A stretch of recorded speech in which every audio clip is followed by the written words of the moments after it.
Tikati tilibe uchimo, mwaife mulibe chilungamo, timu yesa Yesu ngare wabodza.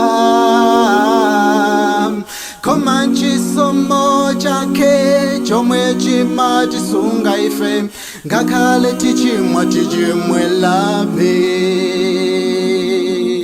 Wina akadidzudzula kuti tileke chimo, tiyenela kumumvera.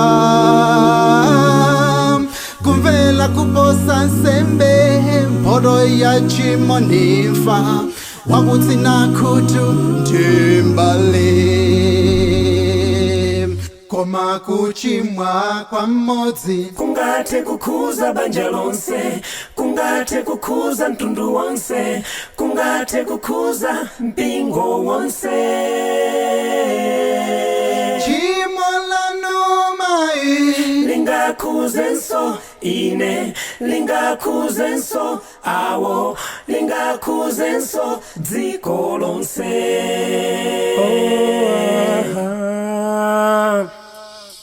Kumbukani Akani atabachuma pochoka kunkhondo, zinazetsa mavuto kumtundu wake wonse. Chimo la Adamu munda wa Edeni linazetsa mavuto kumtundu watu wonse. Chimo lanu mai, chimo lanu bambo, lingazetse mavuto pa banja lanu lonse.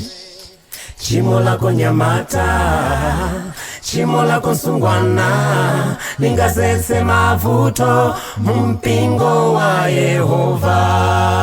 chiwelewele cha mmodzi mai kapena bambo, chimabweletsa edziyo.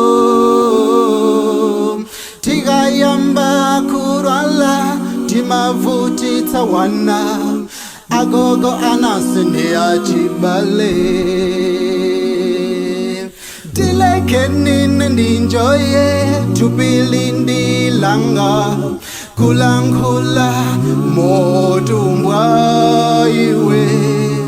Waiwala kuti chibwana nditudi chimalanda, padi wambale sasewera. Koma kuchimwa kwa mmodzi kungathe kukhuza